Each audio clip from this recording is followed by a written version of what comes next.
बिस्मिल्लाहिर्रहमानिर्रहीम। ओके जी, last class में हम लोगों ने प्रोविडेंट फंड के टॉपिक को और क्या कहते हैं, प्रोविडेंट फंड का टॉपिक तो अलग से पढ़ना है, प्रॉफिट इन लिeu ऑफ सैलरी के टॉपिक को, जिसमें हमने गोल्डन हैंडशेक स्कीम की टैक्सेबिलिटी को बतौर separate block of income explain किया आपको। और यहाँ से आपको ये सीखने को मिला कि इनकम का कोई हिस्सा कानून चाहे तो नॉर्मल वे से हटकर भी टैक्स हो सकता है। इस हिस्से को हमने एक ख़ास नाम दिया कल की क्लास में, सेपरेट ब्लॉक ऑफ इनकम। क्या नाम दिया? Separate block of income. तो ये आ गया समझ में आपको या नहीं? क्या आपने इसके बाद जो मैंने सवाल दिया था होमवर्क में वो डील कर लिया? नहीं किया तो एक दफ़ा देख लीजिएगा सॉल्यूशन इसका, ठीक है जी। स्टडी टैक्स की एग्जाम्पल है ये। स्टडी टैक्स की एग्जाम्पल भी मैंने यहाँ जमा की हुई है, कंपाइल की हुई। MFD limited paid a sum of rupees, बेटा देख लो अच्छी तरीके से।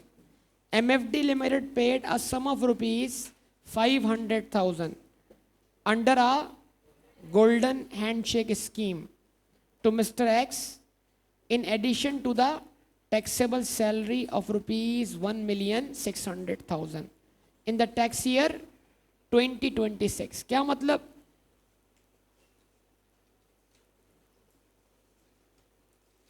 अब जब मैं मतलब बोलूंगा तब आप लाइन दोबारा पढ़ेंगे। क्या मतलब? टैक्स ईयर 2026 में इन साहब को 16 लाख रुपए इनकी जो नॉर्मल सैलरी है वो भी मिली और 5 लाख रुपए मिले गोल्डन हैंडशेक स्कीम के, ठीक। साथ में क्वेश्चन ने आपको बतौर डेटा प्रोवाइड किया, past 3 years assessed tax result. Assessed का मतलब क्या है? असेस्ड का मतलब, ये लाइन इंपॉर्टेंट है, ये आगे जाके असेसमेंट लफ्ज आएगा हमारे पास टैक्स में पढ़ने के लिए। असेस्ड का मतलब ये है कि ये जो 3 साल का रिकॉर्ड दिया जा रहा है ये FBR को डिक्लेयर किया जा चुका है। यानी जो पिछले 3 टैक्स ईयर हैं, कौन से? 25, 24 और 23, इन 3 साल का रिटर्न फाइल हुआ हुआ है।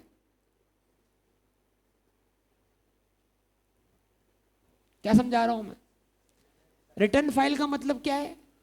ये इनकम FBR को डिक्लेयर की जा चुकी है और उस पे बनने वाली टैक्स लायबिलिटी से FBR क्या है? मुत्तफिक है, ठीक है। मैंने आपको पहले भी समझाया था, पैसा बहुत सारे लोग कमाते हैं, उस पर टैक्स उनका रिडक्ट हो जाता है, लेकिन हर शख्स जिसका टैक्स रिडक्ट हुआ है वो फाइलर नहीं होता। फाइलर वो होता है जो खुद से वॉलेंट्री बेसिस पर अपनी इनकम क्या करे? डिक्लेयर करे। ये बात याद है आपको या नहीं? तो ये असेस्ड लफ्ज इस्तेमाल हुआ है कि ये इनकम डिक्लेयर्ड है और जो टैक्स लायबिलिटी डिटरमाइन हो रही है ये FBR इससे क्या है? मुत्तफिक है, ठीक है ना। ये चीज़ आपको आगे सीखने को मिलेगी। तो ये है लास्ट 3 इयर्स टैक्सेबल इनकम और ये क्या है? Last 3 years taxable tax liability. अब लास्ट 3 इयर्स टैक्स लायबिलिटी को आप जब डिवाइड कर दोगे किससे? टैक्सेबल इनकम से, तो बेटा क्या मिलेगा बताएं? लास्ट 3 इयर्स, सैफुल्ला बेटा दोहराने में कोई हर्ज नहीं, last 3 years average rate of tax जो हम अप्लाई करेंगे किस पर? गोल्डन हैंडशेक के अमाउंट पर। पक्का? तो कल की तरह मैंने आपके सामने ये सॉल्यूशन किया हुआ है ऑलरेडी, आप अपने आंसर को वेरीफाई कर सकते हैं। मिस्टर X की हेडिंग लगी बतौर इंडिविजुअल, आवाज़ नहीं आई। फिर लगाई हेडिंग किस चीज़ की? टैक्सेबल इनकम की। फिर क्या मेंशन कर दिया? Tax year. Income from salary, basic salary कितनी? 16 लाख रुपए। Amount receive under golden handshake scheme कितना? 5 लाख रुपए। टोटल टैक्सेबल इनकम कितनी? 21 लाख रुपए। 5 लाख बतौर अलाउंस लेस करवा रहा हूं या इनकम अलग कर रहा हूं? क्यों अलग कर रहा हूं? कि मेरे पास इस 5 लाख को किसी और तरीके से टैक्स करने का भी ऑप्शन है। This amount may be taxable at last. यार एग्जाम में जब बोलोगे तब गुफ्तगू बोलना आएगा, गूंगे बन के नहीं बोल सकते। वहां हाथ जब चलेगा जब ये अल्फाज होंगे बोलने को। This amount may be taxable at last 3 years average rate of tax. May be, चाहे तो हमने 5 लाख को इसमें से माइनस किया। टैक्सेबल इनकम अंडर इंडिविजुअल के नॉर्मल रेट्स दो हैं, सैलरीड, क्योंकि ये इनकम है ही टोटल क्या, तो लिहाजा क्या लगेगा, सैलरीड केस। ऑप्शन वन में पूरे 21 लाख रुपए को नॉर्मली टैक्स कर रहा हूं। अब जाके अब स्लेब रेट अगर आप निकालें, अगर आप सीख रहे हैं तो आपकी पार्टिसिपेशन नजर आनी चाहिए। स्लेब रेट निकालें, स्लेब रेट कौन से स्लेब में इनकम फॉल कर रही है। पहला स्लेब है 0 रुपीज से लेकर 6 लाख तक, टैक्स रेट क्या है, नील। दूसरा स्लेब है 6 लाख 1 रुपए से लेकर 12 लाख तक, 6 लाख पे कोई टैक्स नहीं, अगले 6 लाख पर 1% टैक्स।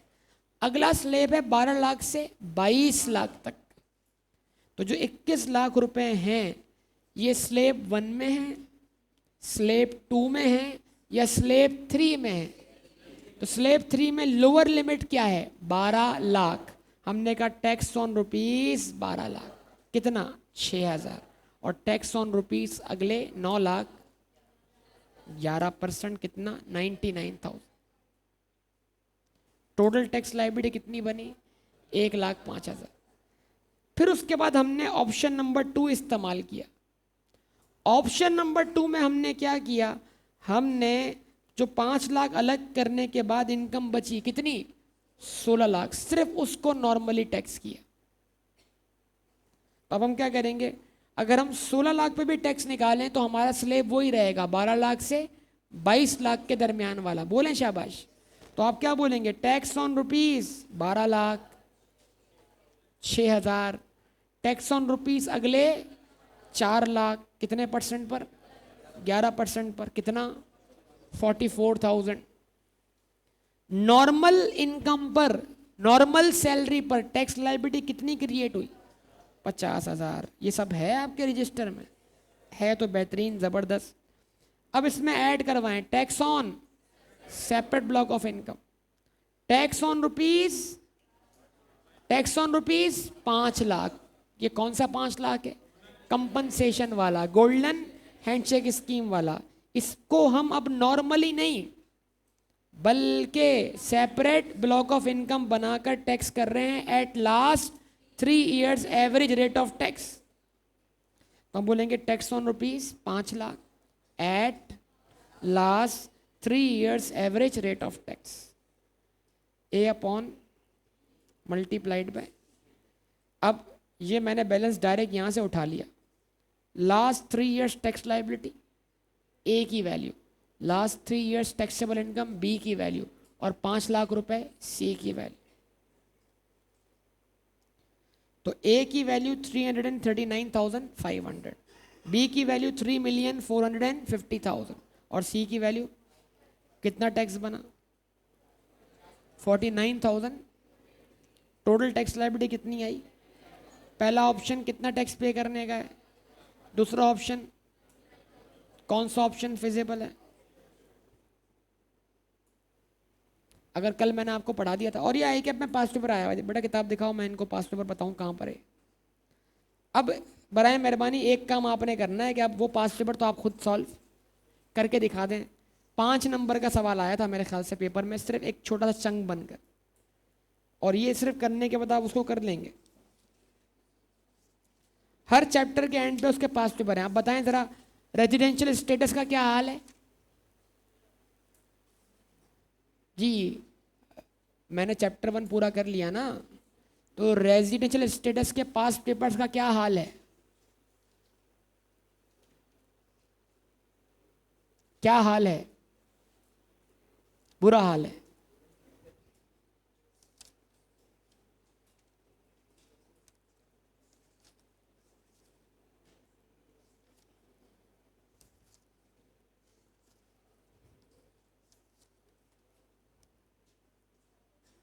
अकमल वाला सवाल कर लिया था आप लोगों ने? देखा आपने उसमें नंबर ऑफ डेज की बेस पर एलोकेशन हुई हुई है। हाँ सर, सॉल्यूशन हम पहले देखते हैं।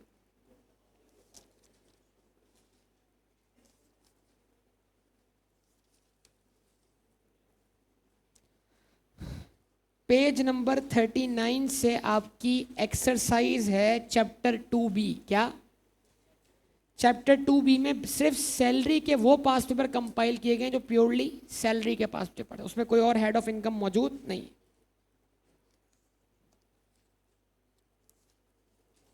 उसमें आप अगर पेज नंबर 43 पर आ जाएं तो आपको मुनीर मिल जाएगा।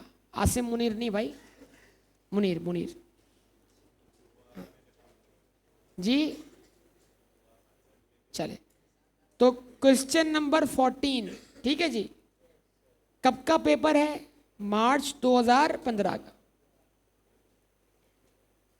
ठीक है जी। मुनीर कहता है, Munir resign from his employment with A limited with effect from 31 December 20x4। तो कब तक की सैलरी के लिए एलिजिबल हुआ? दिसंबर तक की। तो इस टैक्स ईयर में इसने कितने मंथ्स की सैलरी अर्न की? 6 महीने की। और अगर कुछ बोला तो हम अज्यूम करेंगे रिसीव भी 6 महीने की। He receive the following amounts in final settlement: 1.5 lakh रुपए as leave in encashment, 4 million under a golden handshake scheme. आ गया? अच्छा। Munir had receive a salary of ₹350,000 per month. बेटा एक किताब जरा इनको आगे देना, तो आप तो वहां देख रहे हो ना? अच्छा, वहां पे बिल्कुल है ही नहीं किताब। अच्छा,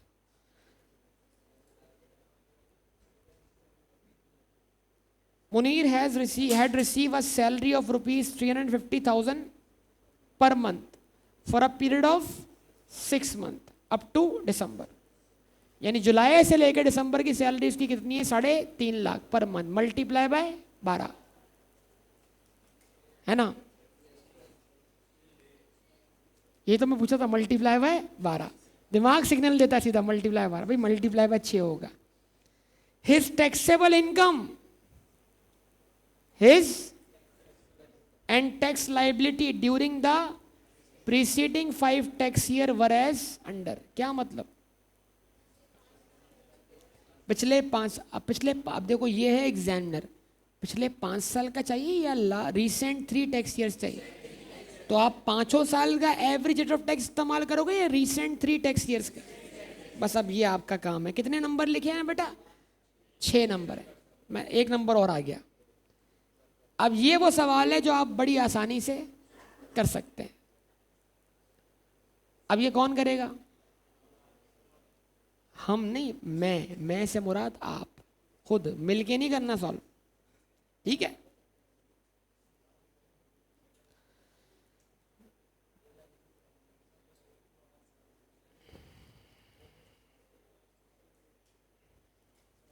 ओके जी, आज की क्लास में हमने एक हिस्सा स्टार्ट करना है जो आपकी किताब के अंदर जो है वो सैलरी की एग्जेम्पशन वाला पार्ट है।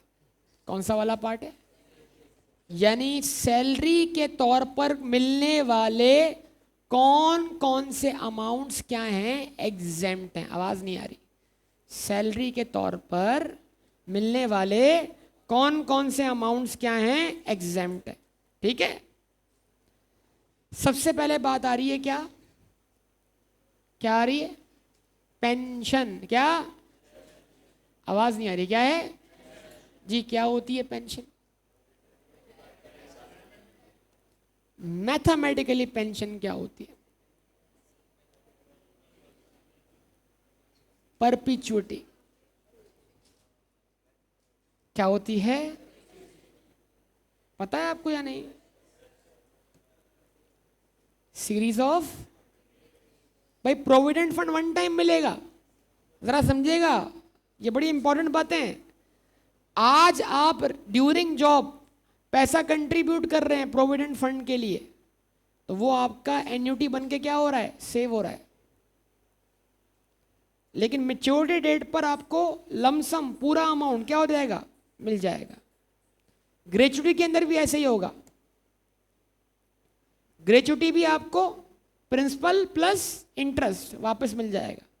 लेकिन पेंशन में जो आप पैसा कंट्रीब्यूट कर रहे हैं वो ड्यूरिंग द जॉब तो मैच्योर हो रहा है एन्युटी के थ्रू, मैच्योर होने के बाद वो एक फंड बन जाएगा और उस फंड पर उसके बाद आपके रिटायरमेंट के बाद जो 1 साल का इनकम या इंटरेस्ट होगा वो आपको परपिचुटी की शक्ल में, सीरीज ऑफ पेमेंट की शक्ल में पे कर दिया जाएगा। उसमें आपको आपका असल प्रिंसिपल वापस नहीं मिलेगा, वो आपको परपिचुटी मिलती चली जाएगी। तो पेंशन का कॉन्सेप्ट कौन सा कॉन्सेप्ट है? परपिचुटी का कॉन्सेप्ट। इनडेफिनेट टाइम पीरियड के लिए सीरीज ऑफ पेमेंट चलती रहेगी, पता है ना इस बात का? अच्छा, अब पेंशन आम तौर पे कहां से मिलती है? गवर्नमेंट से। किन को मिलती है? गवर्नमेंट एम्प्लॉयज को। वजह क्या है? एम्प्लॉयमेंट। तो एम्प्लॉयमेंट रिलेशनशिप में जो भी मिलेगा वो क्या होगा? सैलरी का पार्ट बनेगा। लेकिन एक गलत फहमी दूर कर लें, क्या? ये सबसे बड़ी गलत फहमी है कि पेंशन सिर्फ गवर्नमेंट एम्प्लॉय को मिलती है। क्या प्राइवेट सेक्टर में पेंशन हो सकती है? बिल्कुल हो सकती है। पेंशन हर उस शख्स को मिल सकती है जिसने पेंशन फंड में हिस्सा डाला हो, सेविंग की हो। प्राइवेट पेंशन फंड भी एग्जिस्ट करते हैं। मतलब एक शख्स अगर दुकान चलाता है और उसको पता है कि मेरी सर्टेन एज होने के बाद मैं दुकान चला नहीं पाऊंगा, तो वो आज दुकान चलाते हुए कुछ सेविंग करके पैसा कहाँ जमा कर सकता है? पेंशन फंड में। लेकिन वो पेंशन फंड उसका एम्प्लॉयमेंट बेस नहीं होगा। ये ऐसी पेंशन की बात हो रही है इनकम फ्रॉम सैलरी में जो कि एम्प्लॉयमेंट बेस्ड है। यानी ये पेंशन फंड कब क्रिएट हुआ? During employment. किसने क्रिएट किया? आपके एम्प्लॉयर ने। और उसमें आपने पैसा कंट्रीब्यूट किया और फिर रिटायरमेंट के बाद अब आपको क्या मिल रही है? पेंशन वन टाइम मिल रही है, मिलती चली जा रही है मंथली बेसिस पर। पक्का ना? अच्छा, फाइनेंस एक्ट 2025 में पेंशन के कानून में तब्दीली की गई। पेंशन बेटा माजी में क्या थी? एग्जेम्प्ट थी। क्या थी? एक जुमला था, पुराना कानून आपके सामने रख देता हूं। ये पुराना कानून है, इसलिए रख रहा हूं कि टैक्स ईयर 2025 तक, टैक्स ईयर, ये वाला कानून एप्लीकेबल था। ये कानून क्या कहता है? Pension is fully exempt irrespective of age limit. यानी पेंशन जो है वो पूरी की पूरी क्या है? एग्जेम्प्ट है। चाहे कोई जल्दी रिटायरमेंट ऑप्ट कर रहे, कोई वक्त पे करे, कोई देर से रिटायर हो। यानी किसी भी एज में अगर आप रिटायर होते हैं और क्या रिसीव करते हैं, तो पेंशन क्या थी? पूरी तरह एग्जेम्प्ट थी। ये कौन सा कानून था? ये कानून कब तक एप्लीकेबल है? टैक्स ईयर 2025 तक। टैक्स ईयर 2026 से पेंशन का कानून क्या हो गया? चेंज हो गया। तो आपका एग्जाम कौन सा होगा? पुराना या नया? तो हमें क्या पढ़ना है? हाँ, लेकिन अगर आपको माजी में पास्ट पेपर्स के सॉल्यूशन में पेंशन का नजर आए, बोले एग्जाम्प्ट, तो फिर आपको पता होना चाहिए कि माजी में क्या है? एग्जाम्प्ट। अब लिखा हुआ क्या आ रहा है? ये लाइन लिखी हुई है आपकी स्टडी टेक्स्ट में, मैं वहां से रेफर कर रहा हूं उसको। Through the finance act. कौन सा फाइनेंस एक्ट? कौन से टैक्स ईयर के लिए आया? हाँ, through finance act 2025 the exemption previously available on received by citizen of Pakistan has been withdrawn, खत्म कर दी गई। As a result, any pension received, as a result, आवाज नहीं आ रही, as a result, any pension received in respect of employment will now be taxable under the head salary. Consequently, the following tax rates, अब pension क्या होगी? Tax होगी। बेटा वो हम बाद में पढ़ेंगे ना, अभी हम यहाँ से पढ़ रहे हैं, तो वहाँ स्ट्रक्चर अलग स्टाइल में बना हुआ है, यहाँ अलग स्टाइल में, तो आपका फोकस यहाँ होना चाहिए। आप बात समझ लो, फिर वहाँ से रीड कर लो।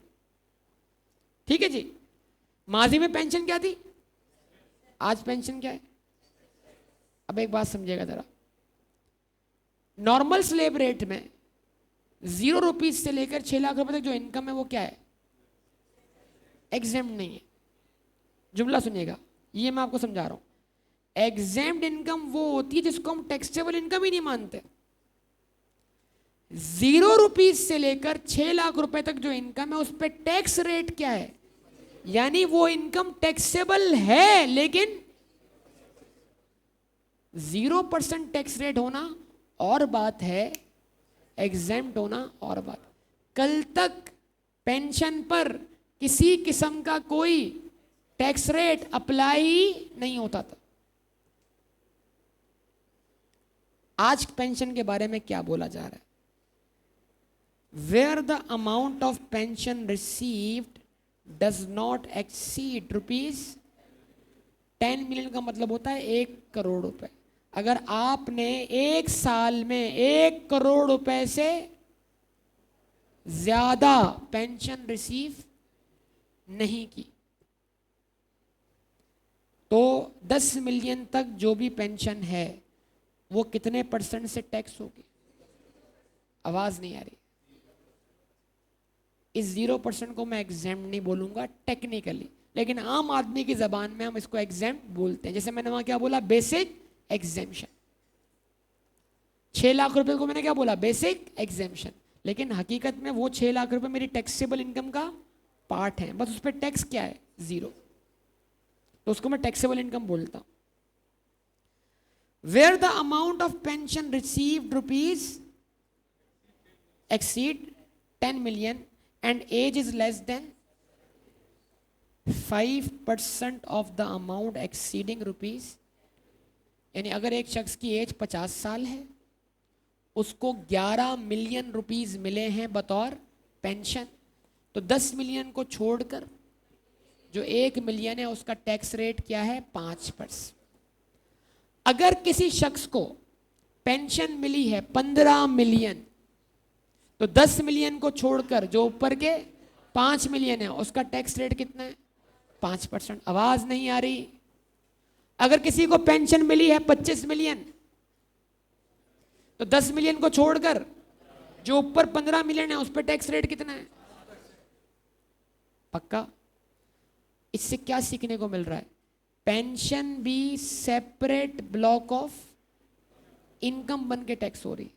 इसका मतलब यानी हम पेंशन की रकम पर नॉर्मल स्लैब रेट अप्लाई नहीं कर रहे। आपने गौर, जब इसके रेट अलग से डिफाइन हो गए तो इसका मतलब भाई पेंशन किसको मिलेगी, इंडिविजुअल को।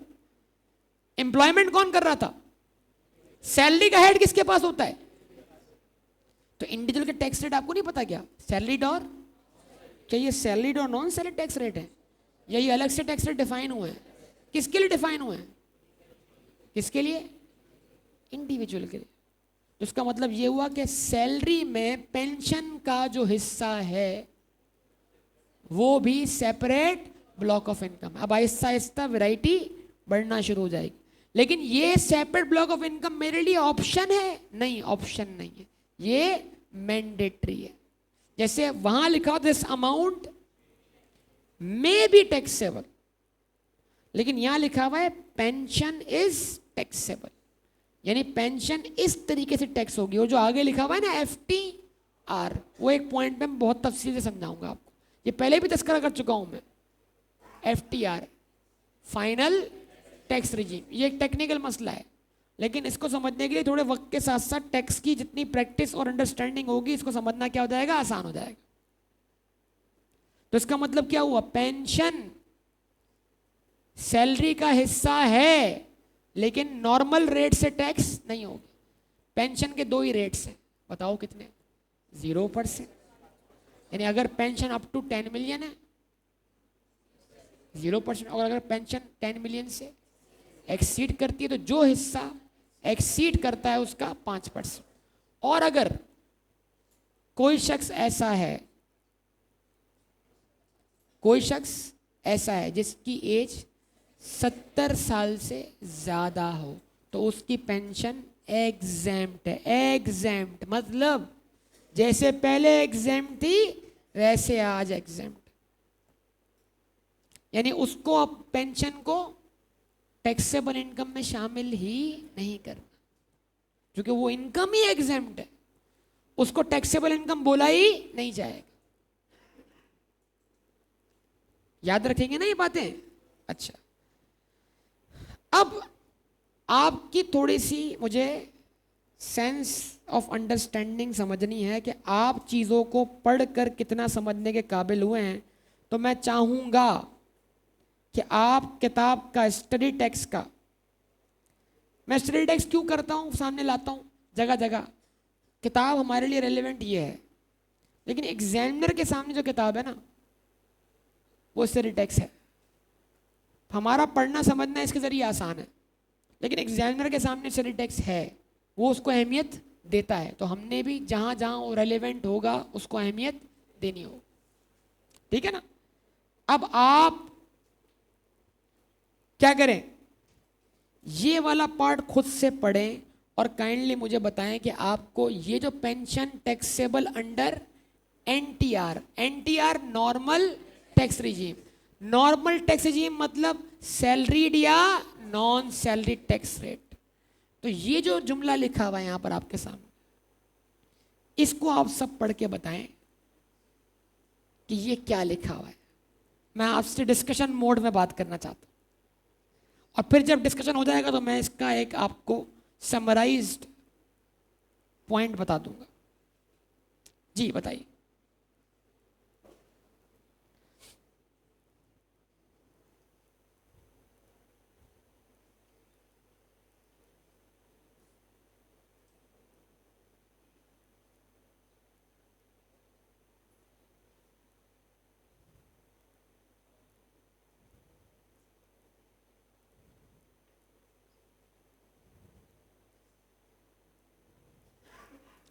सबसे यहां तक, कहां तक पढ़ना है आपने? बस यहां तक, यहां तक की बात समझानी है मुझे, पहला पैराग्राफ समझाना है बस।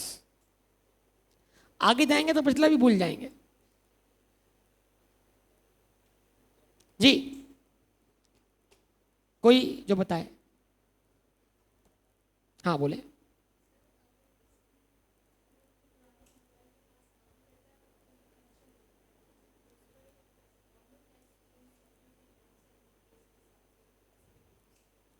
ये तो लिखा हुआ है, समझ में क्या आया?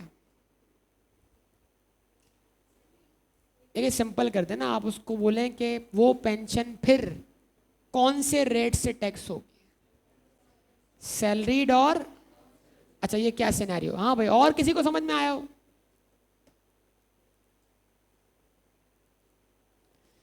चलें जी, ये क्या सिनेरियो है जरा देखिएगा। जुमला क्या है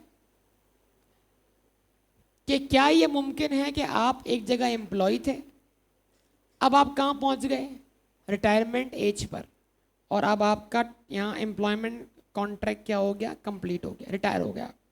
लेकिन मसला ये है कि आपने बहुत सारे लोगों का काम संभाला हुआ था, आप जैसे ही रिटायर होकर घर गए सिस्टम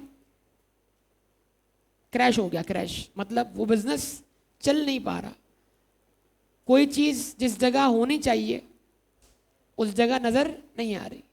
तो इन्होंने कहा यार हमने इसको रिटायर तो कर दिया, लेकिन इससे हमने अपने जो इसकी जगह लोग बैठेंगे वो ट्रेन नहीं करवाए।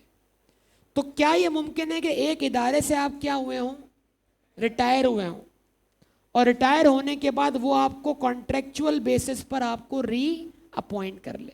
तो अब क्या होगा, रिटायर होने की वजह से आप अपने सेम एम्प्लॉयर से क्या वसूल कर रहे हैं, पेंशन, और कॉन्ट्रैक्ट की बेसिस पर क्या वसूल कर रहे हैं, सैलरी। तो वो कह रहा है जो पेंशन है ना, पेंशन वो पेंशन नहीं है, वो पेंशन भी सैलरी है, और वो नॉर्मल सैलरी की तरह क्या होगी, टैक्स होगी। इसका मतलब ये हुआ अगर एक शख्स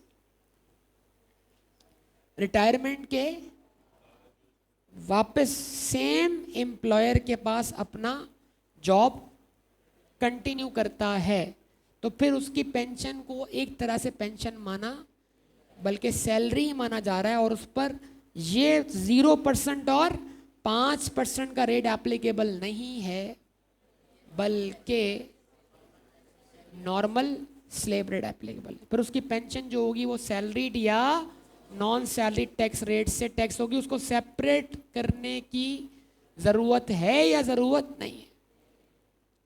हाँ हाँ, आ रहे ना, वही तरीका, ठीक है ना। इसका मतलब पहले तो सबसे पहले सवाल होगा, सवाल में बताया जाएगा कि आप रिटायरमेंट के बाद सेम एम्प्लॉयर के पास क्या कर रहे हो, काम कर रहे हो। अच्छा, इसकी मिसालें बहुत सारी मिल सकती हैं, आप समझ सकते हैं। देखिए, एक लफ्ज आया सेम एम्प्लॉयर और एक लफ्ज आया associate of employer. I cap में एक साहब है, उनको मैं जानता हूं, काफी बुजुर्ग थे वो, काफी लंबे अरसे तक उन्होंने आई कैप को क्या किया, सर्व किया, ठीक है। वो साहब रिटायर हो गए आई कैप से, एज उनकी काफी ज्यादा थी, लेकिन जब रिटायर होके घर गए तो आई कैप के अंदर उनकी जरूरत बहुत ज्यादा महसूस की गई।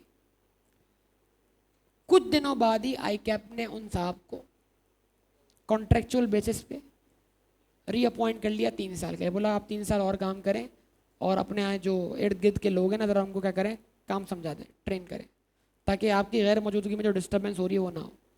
अब क्या हुआ, वो साहब आई कैप से पेंशन ले रहे हैं रिटायर होने की और सैलरी ले रहे हैं करंट एम्प्लॉय होने की वजह से। तो अब इस सिनेरियो में क्या होगा, उनकी पेंशन 0 या 5% पे टैक्स होगी, या उनकी पेंशन नॉर्मल टैक्स होगी बाकी सैलरी के साथ। अब आपका जवाब, अगर रिटायरमेंट के बाद आप सेम एम्प्लॉयर के पास काम करो तो पेंशन को आप सैलरी का ही पार्ट बना दो, टोटल इनकम निकालने के बाद, टैक्सेबल इनकम निकालने के बाद उसको सेपरेट ना करो। और अगर रिटायरमेंट के बाद आप सेम एम्प्लॉयर के पास काम, तो क्या करो, उसको टोटल टैक्सेबल इनकम निकालने के बाद गोल्डन हैंडशेक की तरह सेपरेट कर दो।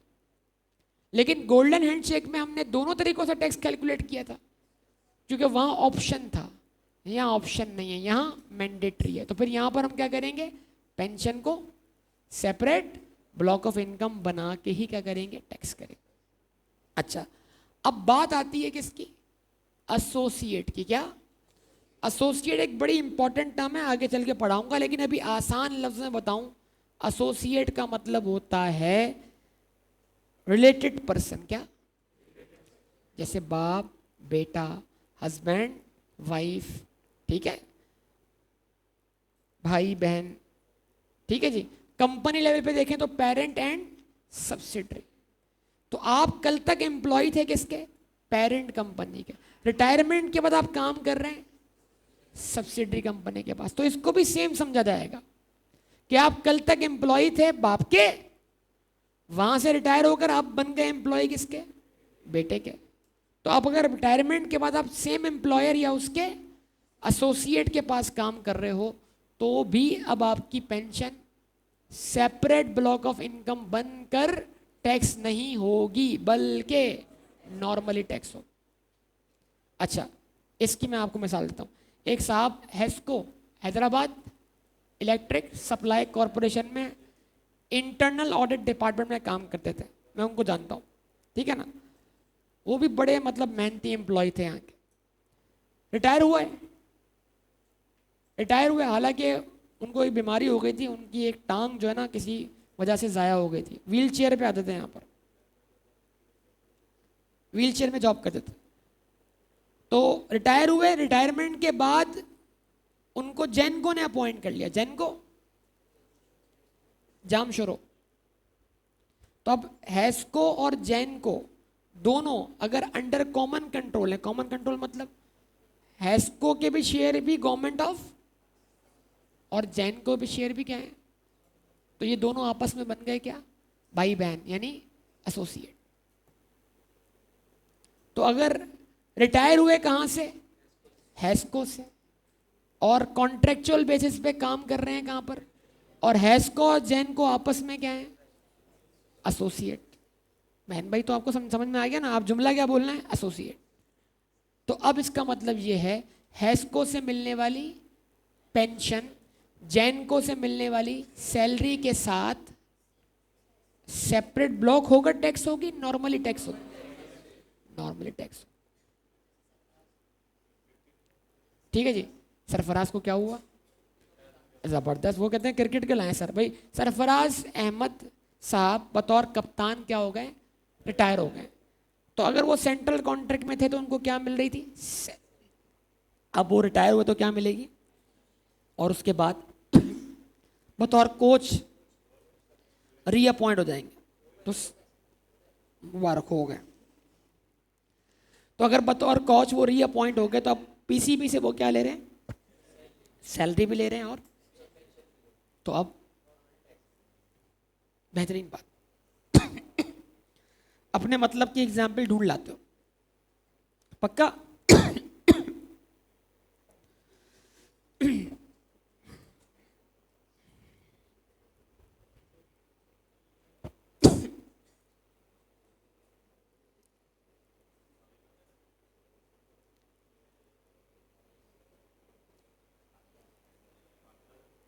अभी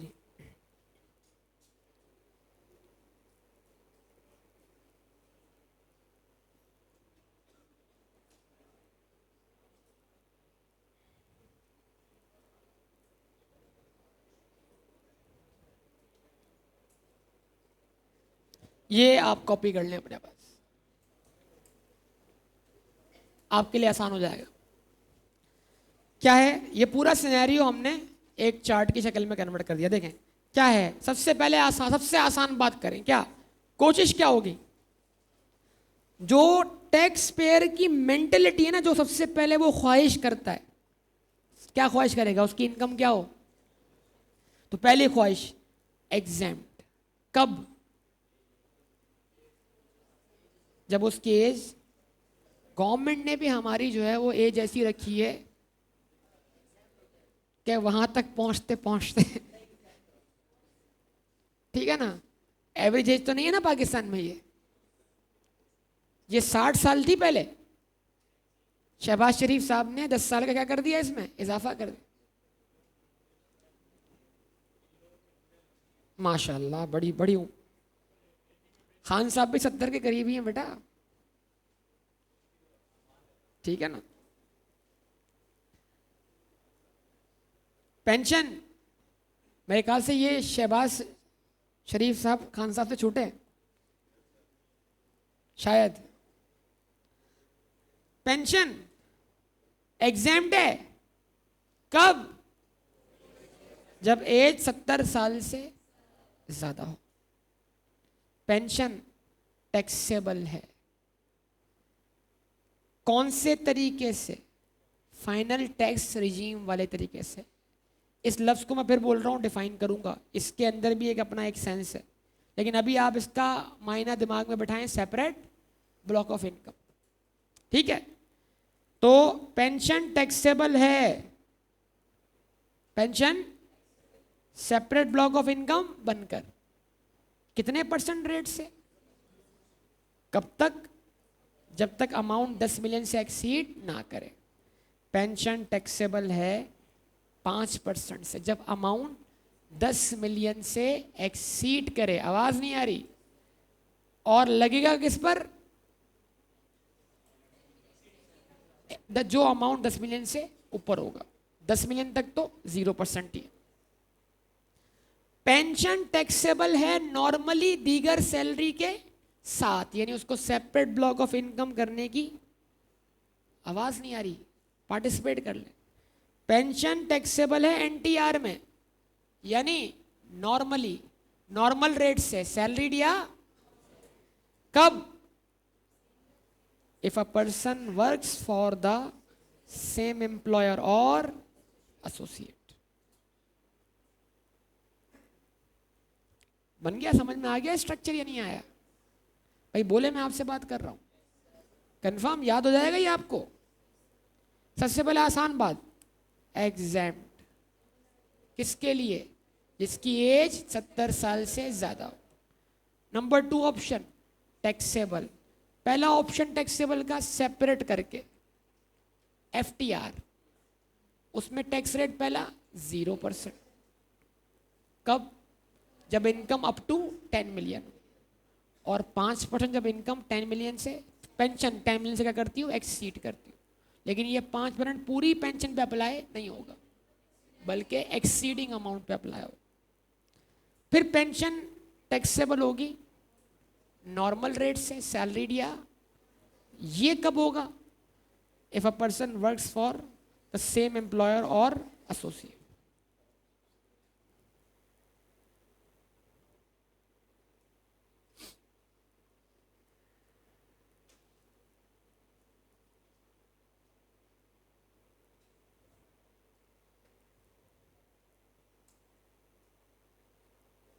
क्या सब लोग लिख चुके?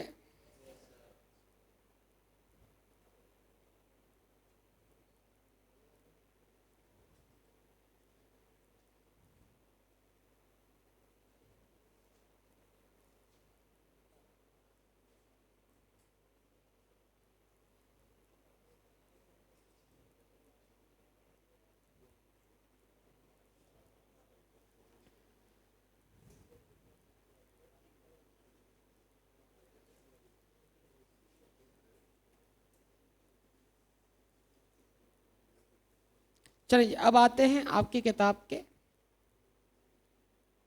पहला हिस्सा हो गया भाई। अच्छा एक काम करें, किताब से पढ़ के देख लें, यही लिखा हुआ है, अब समझ में आता है लिखा हुआ, या कोई प्रॉब्लम है?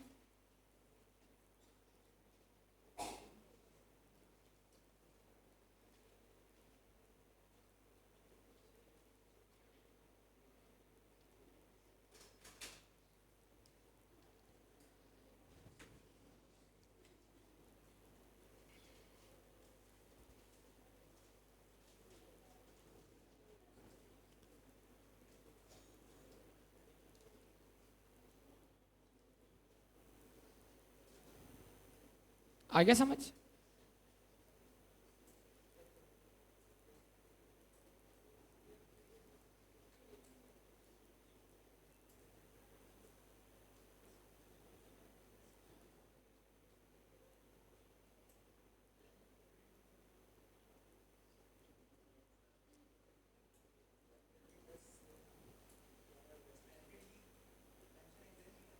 प्रेसिडेंट चलें, अच्छा सवाल है आपका, ये मैं बताता आपको आगे चल के।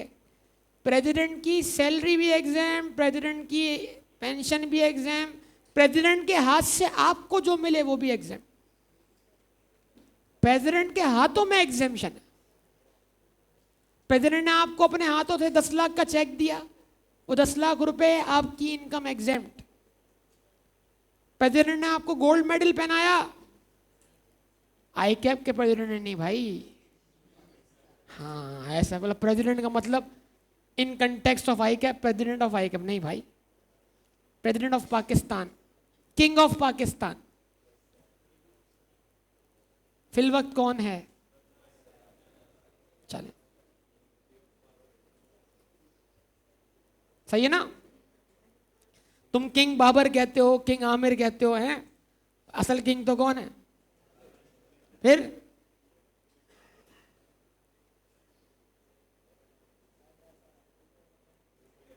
इसहाक डार पहले स्लिप हुआ, फिर हाथ टूटा बेटा।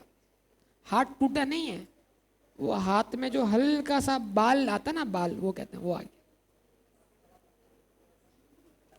नहीं वो तो अब मीडिया भी अपीयरेंस होती है यार, क्या जब बेनजीर की शहादत होने पर पीपल्स पार्टी जो है वो हुकूमत बना सकती है हमदर्दी का वोट लेकर, तो इसहाक डार यार।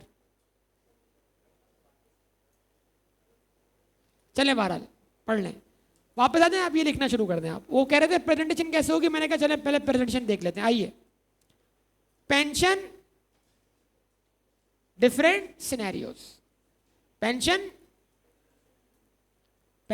पहला केस 1, शाबाश। क्या लगाएंगे हेडिंग? केस 1 के बाद क्या लगाएंगे हेडिंग? Income from salary. क्या लिखा हमने? कितनी? आवाज नहीं आ रही, क्या लिखा? Normal salary. कितनी लिखी भाई? लिख रहे हैं आप लोग साथ साथ? लिखते भी जाएं, पढ़ते भी जाएं, बोलते भी जाएं, समझते भी जाएं। नॉर्मल सैलरी कितनी? पेंशन कितनी? कहीं लिखा हुआ है कि आप रिटायरमेंट के बाद सेम एम्प्लॉयर के पास काम कर रहे हो? ये आप कभी खुद से अज्यूम, ख्याल रखिएगा, कभी खुद से अज्यूम नहीं करेंगे जब तक क्वेश्चन ना बताए।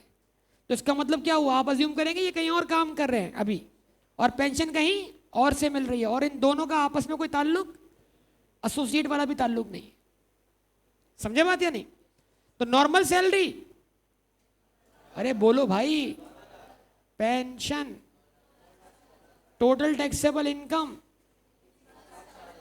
अब क्या करें, 9,60,000 अगर पेंशन है और एज भी आप खुद से 70 साल से ऊपर अज्यूम नहीं कर सकते, तो इसका मतलब ना ये सेम एम्प्लॉयर के पास काम कर रहा है, ना इसकी एज 70 साल से ज्यादा है, ना ये एम्प्लॉयर के एसोसिएट के पास काम करता। अब इसकी पेंशन क्या होगी, सेपरेट।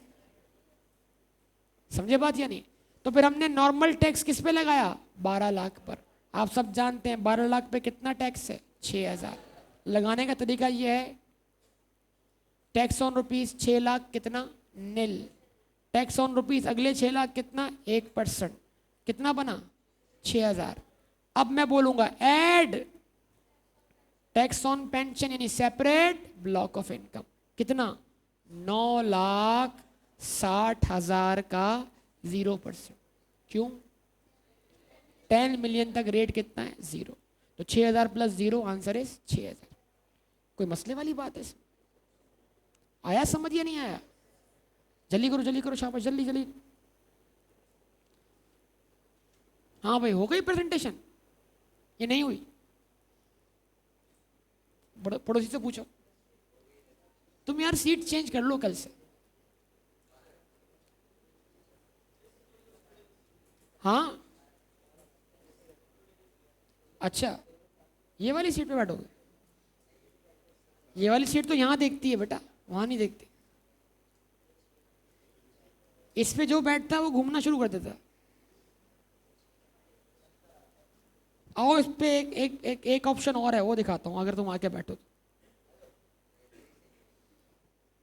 बेहतरीन ऑप्शन है वो। अगर तुम आके बैठो फिर वो ऑप्शन सबके सामने डिस्क्लोज करूंगा।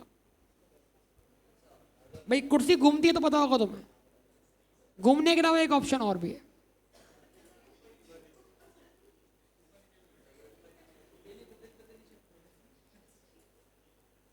आप आगे बैठो तो फिर बताऊंगा। नहीं तो आप आ जाओ, कोई बात नहीं। अच्छा आप उसको इतना फोर्स करो, मैंने कहा आप आ जाओ।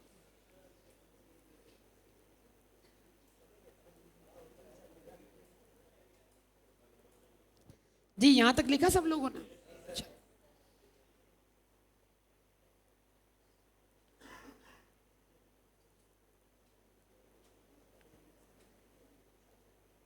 केस 2,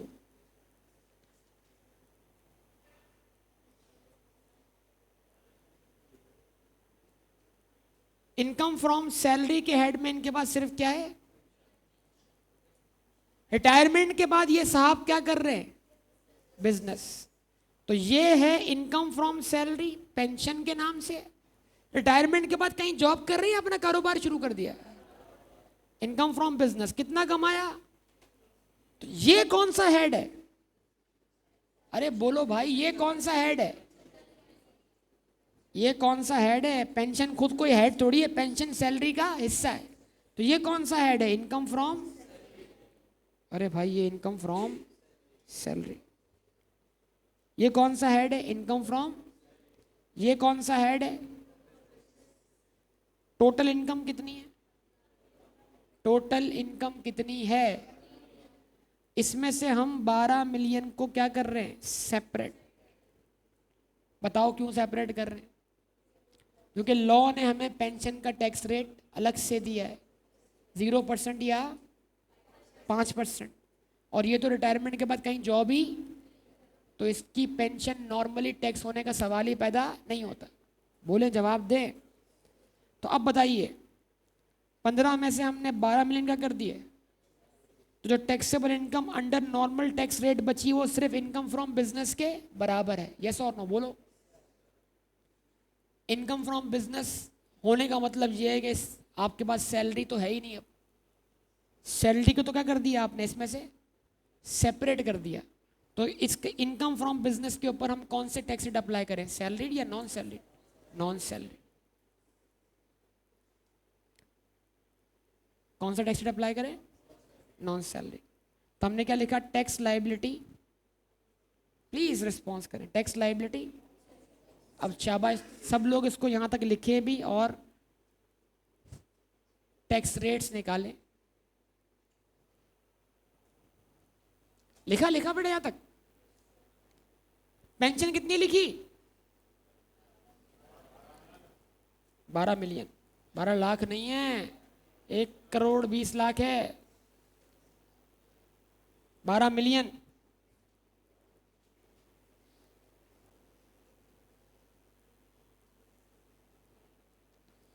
इनकम फ्रॉम बिजनेस कितनी लिखी,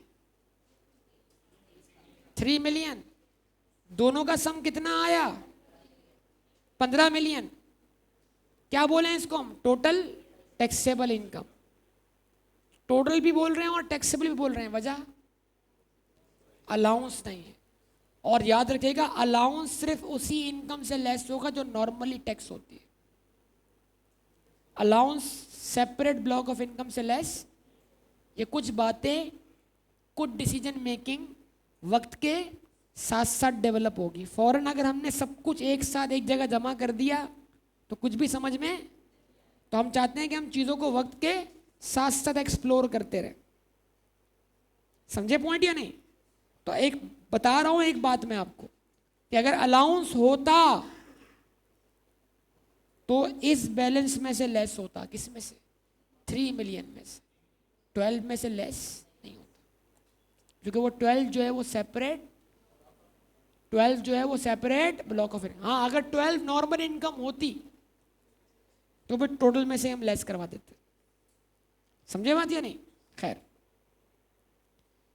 अब आप सब बताओ, 3 मिलियन जो कि नॉर्मल इनकम है, डिसीजन मेकिंग सिखा रहा हूं, अगर आप मेरे अल्फाज सुनोगे, अपने दिमाग में प्रोसेस करोगे, आपको पेपर सॉल्व करना आएगा। 3 मिलियन जो कि इसमें कोई, इस 3 मिलियन में कोई सैलरी शामिल, इस 3 मिलियन में सैलरी कितनी है, 0। तो लिहाजा अप्लाई क्या हुआ, नॉन सैलरीड केस। अब कोई बोले सर ऊपर है ना सैलरी सर, तो भाई जब ये इनकम नॉर्मली टैक्स ही नहीं हो रही तो हम इसकी बेस पर सैलरीड या नॉन सैलरीड केस डिसाइड नहीं करेंगे।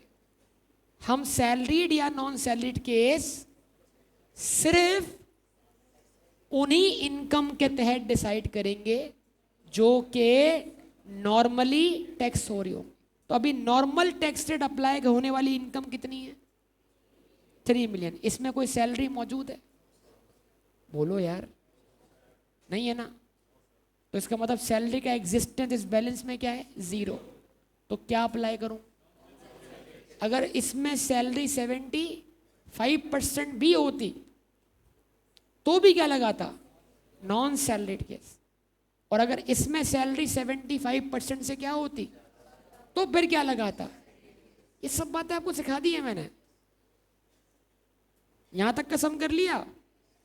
अब बताओ टैक्स लायबिलिटी, बताओ 3 मिलियन पे कौन सा स्लैब अप्लाई होता है, 16 लाख से 32 लाख तक का। यदि आपका काम है चेक करना 3 मिलियन कौन से स्लैब में है नॉन सैलरीड केस में, फोर्थ 16 लाख से 32 लाख तक, ठीक है ना? तो लोअर लिमिट क्या है, 16 लाख। तो टैक्स ऑन रुपीज 16 लाख, शाबाश, बोलिए बोलिए, 1 लाख। फिर टैक्स ऑन रुपीज 1.4 मिलियन, कितने परसेंट से, कितना, टोटल सम कितना बना, ये 5,90,000 टैक्स बना नॉर्मल इनकम पर। अब सेपरेट ब्लॉक ऑफ इनकम कितनी, पेंशन 12 है, 10 मिलियन से एक्सीड करती है। अब आप बोले टैक्स ऑन 10 मिलियन पे कितना टैक्स, 10 मिलियन से अबव अमाउंट कितना है, उसका कितना टैक्स, कितना, 5,90,000 और 1 लाख टोटल टैक्स। हो गई प्रेजेंटेशन? आ गई समझ में कि इसको किस तरह डील करेंगे, या नहीं आया बताओ? कंफर्म? स्लेव रेट तो आपको अप्लाई करना सिखा दिया मैंने।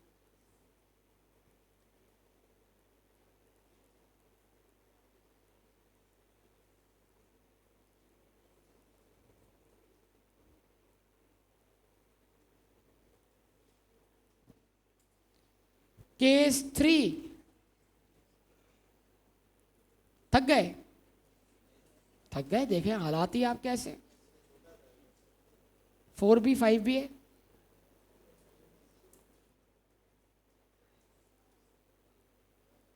काइंडली कंपैरिजन करते हुए समझ लीजिएगा। लिखना आप छोड़ें, आप बोर्ड पे देखें बस करें। जो केस 2 है वही केस 3 है। क्या बोल रहा हूं? बस केस 2 में और केस 3 में फर्क ये है कि केस 2 में जो शख्स है उसकी एज 70 साल से कम है, और केस 3 में जो शख्स है उसकी इसकी एज, तो फिर अब पेंशन टैक्सेबल नहीं बल्कि, फर्क क्या आया? फर्क ये आया कि मैंने पेंशन को अब सब्सिडरी कॉलम में लिखा, लेकिन टैक्सेबल इनकम के तौर पे टोटल इनकम का पार्ट नहीं बनाया। क्या कर दिया? एग्जेम्प्ट। वजह, और फिर सिर्फ क्या ऐड की, और इसकी टोटल टैक्सेबल इनकम कितनी लिखी। यानी इस 12 मिलियन को एग्जेम्प्ट होने की वजह से मैंने टैक्सेबल इनकम का, ये है एग्जेम्पशन। क्या समझा रहा हूं मैं आपको? अब भी नहीं समझ रहे? देखो, इस पूरे 12 मिलियन को मैंने टैक्सेबल इनकम का क्या माना, हालांकि इसमें जो 10 मिलियन है वो कितने परसेंट टैक्स हो रहे हैं, तो इसको मैंने एग्जेम्प्ट नहीं बोला। जो हकीकी एग्जेम्पशन होती है उसमें वो अमाउंट टैक्सेबल इनकम का पार्ट ही नहीं बनता। तो हम बोलेंगे इस 12 मिलियन में जो 10 मिलियन है वो टैक्सेबल तो है, लेकिन ये टेक्निकल पॉइंट है। और क्योंकि यहां पर पेंशन रिसीव करने वाले की एज 72 ईयर्स है, लिहाजा उसकी पेंशन पूरी की पूरी एग्जेम्प्ट है, और वो टैक्सेबल इनकम का, तब वो सिर्फ टैक्स किस पे देगा, और कौन से केस से? नॉन सेल, और नॉन सैलरीड केस से उस पर टैक्स कितना बना? आया समझ या नहीं आया? पक्का?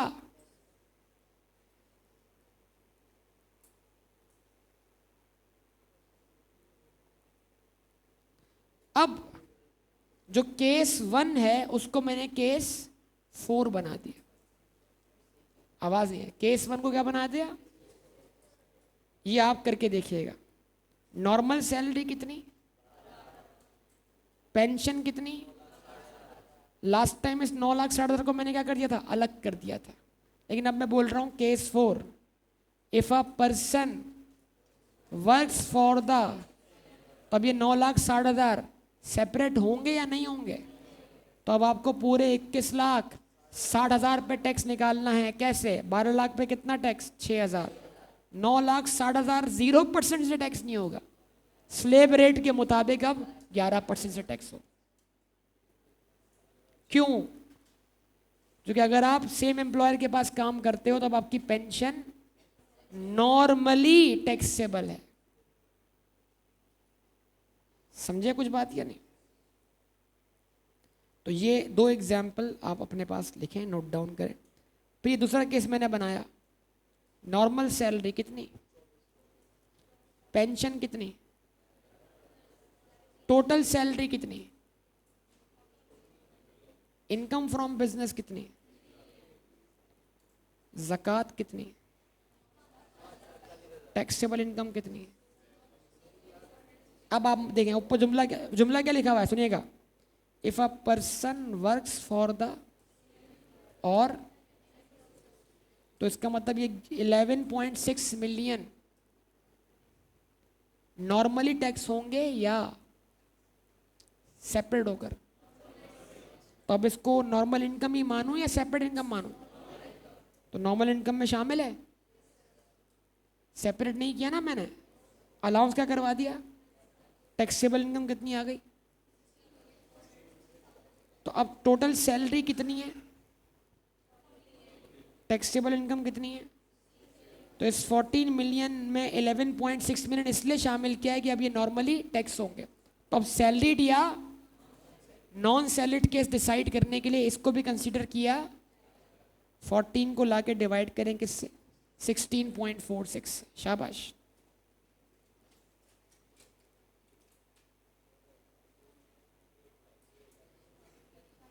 यस, तो इसका मतलब सैलरी टैक्सेबल इनकम का मोर देन 75%। कौन सा केस, तो अब पूरी सैलरी पर, पूरी टैक्सेबल इनकम पर including pension normally tax calculate किया जाएगा। वजह, सेम एम्प्लॉयर के पास जॉब करना या उसके एसोसिएट के पास जॉब। याद रहेगा सब कुछ, कंफर्म। घर जाके की दफा फिर सुन लीजिएगा इसको, और अपने रजिस्टर में लिखा हुआ होना चाहिए आपके, ठीक है।